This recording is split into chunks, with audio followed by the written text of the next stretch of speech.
talking about any reductions in Social Security benefits or reducing the increases, or, I mean, it's just, it isn't gonna happen. I mean, there are a lot of groups that do very well and have a very lavish lifestyle that generates money from scaring people. And that's it. Folks, be careful. Because there are a lot of folks that all they want to do is have you send them money. And I don't care whether it's on the notch issue or scare on Medicare or scare on Social Security. All they're trying to do is fleece you. That's the way I felt about it. That's it. And especially with the post office going out there, everything. I get a lot of letters like this that people bring. This is like a 240 some town meeting that I've had. People bring mailings from different groups all the time. And I look at it, and they're supposed to be the strong advocate for whatever issue it is. I've never heard of it before. Well, They talk about such a big voice in Washington, and I've never heard of it. We wonder where they get our addresses. Oh, you can buy this. What I wanted to ask you, I have a 59-year-old son that's on it, which is disabled, that's going out last year. He got about a few more months on his insurance and he's done. But he can go on Medicare. Medicaid. Is he still working or earning money? You go on Medicaid, which is the low-income health insurance plan, which is the state administered. Eligibility is all done by the state and Medicaid. That's one part of it. I don't know whether it's A or B of Medicare now, but he's never used it until insurance. But now we can go partly on Medicare, and he's on medication costing $1,000 a month. Now, what will Medicare do about that?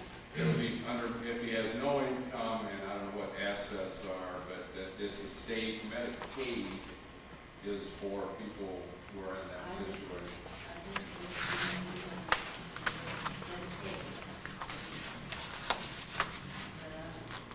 Well, and again, Medicaid, the state determines the eligibility. That's not a federal administered program. The state pays 60% of Medicaid. The federal government pays 40%. But the states write the rules on the low income, or the target.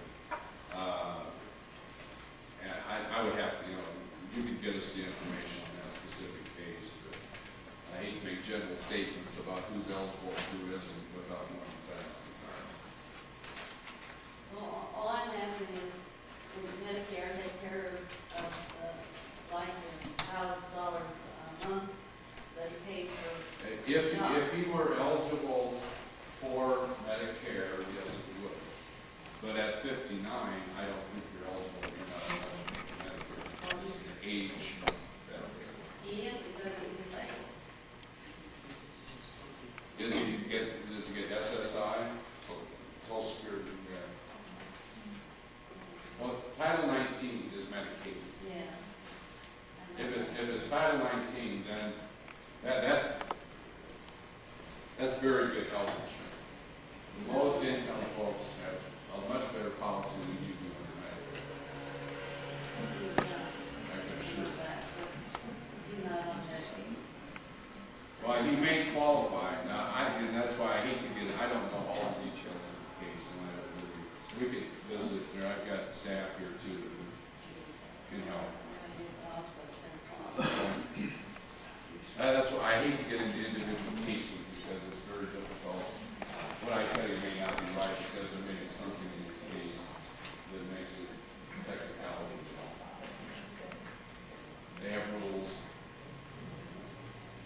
And again, as you know, the only people who pay full price on prescription drugs today are people who have no insurance and people under Medicare. The only two groups that pay full price. Say that again. The only two groups of people who pay full price for medicine today are those that have no insurance and those who are under Medicare. There's no drug.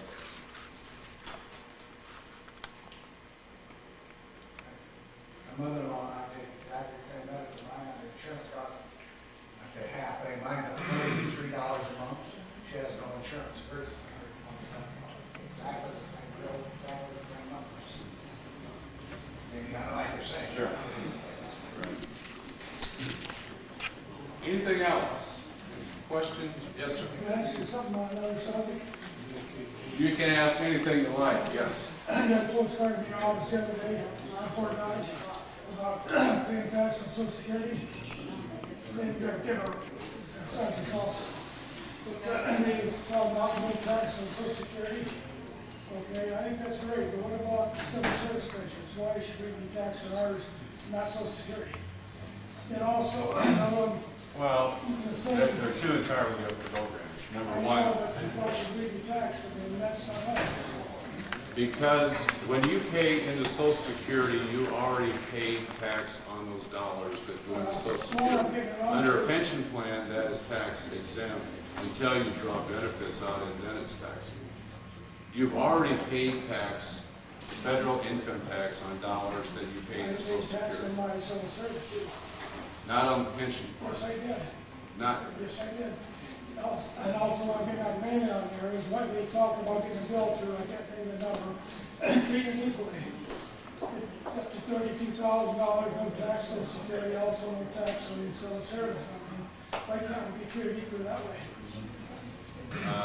again, it would be the whether or not it was tax paid before or tax I paid paid tax coming on it out. before, and another thing on the same idea, President Bush, and his paper sitting there, telling the Social Security to get it. Okay, when I retired when I was 65 or 62, he took half of my Social Security away. Now, I didn't see that. We eliminated that. No, you didn't. As far as being able to continue to work No, I'm not and talking on about the that. earnings. This is retiring. I'm Okay. retired. They took half of my Social Security. My wife gets half what I get, which amounts to nothing.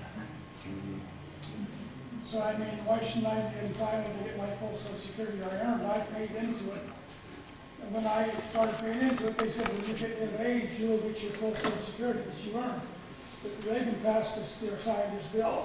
They cut our Social Security right in half when we retired because we draw a civil service pension. Other people work for private companies, they get their full Social Security and their pension too. Why can't we?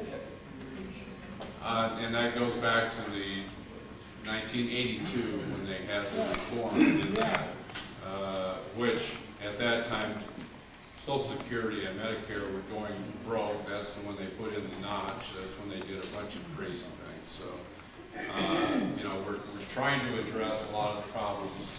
The earnings part of it under Social Security we have addressed. In '93, President Clinton signed a bill that increased the taxable amount of your Social Security benefit from 50% to 85%. You know, and we've been trying to repeal that. We, you know, like I say, we did repeal the earnings limit or reduction in benefits, but we'll try to address it. And why shouldn't I be entitled to what I earned? And that's, you know, everybody else, they pay the Social Security, they get what they earn. There are, you know, there are some federal plans which are separate from Social Security, and people had a choice between Social Security and I don't.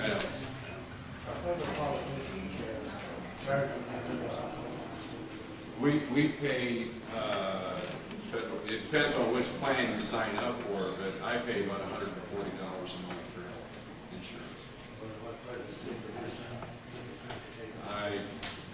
I'm sure he's probably under the same plan I am.